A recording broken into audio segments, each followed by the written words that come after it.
ಪ್ರಸ್ತುತ ರಾಜಕೀಯ ಪರಿಸ್ಥಿತಿಯನ್ನ ನೋಡಿದ್ರೆ ಅಥವಾ ಇಲ್ಲಿರೋ ಬದಲಾವಣೆಗಳನ್ನ ನೋಡಿದ್ರೆ ಏನ್ ಅನ್ಸುತ್ತೆ? ಬದಲಾವಣೆ ಬಂತು ಪ್ರಸ್ತುತ ರಾಜಕೀಯ.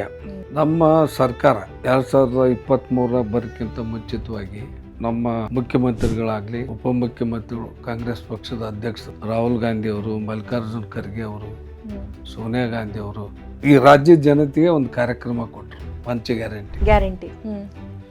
ಸುಮಾರು ವರ್ಷಕ್ಕೆ 55ರಿಂದ 60 ಸಾವಿರ ಕೋಟಿ ಹೆಚ್ಚುವರಿಯಾಗಿ ಇವತ್ತು ನಮ್ಮ ರಾಜ್ಯದ ಹೆಣ್ಣುಮಕ್ಕಳಿಗೆ ಪ್ರತಿ ತಿಂಗಳ ಗೃಹಲಕ್ಷ್ಮಿ ಯೋಜನೆ ಮೂಲಕ ಒಂದು ಆ ಕುಟುಂಬದ ಯಜಮಾನಿಗೆ 2,000 ಕೊಡ್ತವೆ. ಅವ್ರ ಅಕೌಂಟಿಗೆ ನೇರವಾಗಿ ಜಮಾ ಆಕೈತಿ.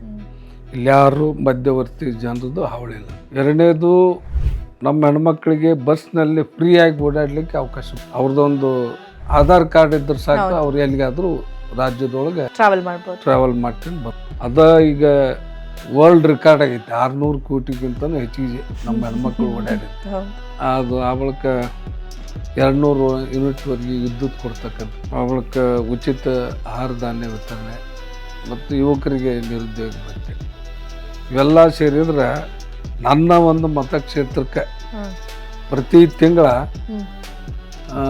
28-29 ಕೋಟಿ ರೂಪಾಯಿ ಈ ಒಂದು ಯೋಜನೆಗಳಿಗೆ ನನ್ನ ಮತಕ್ಷೇತ್ರಕ್ಕೆ ಪ್ರತಿ ತಿಂಗಳು ಖರ್ಚಾಗೈತಿ.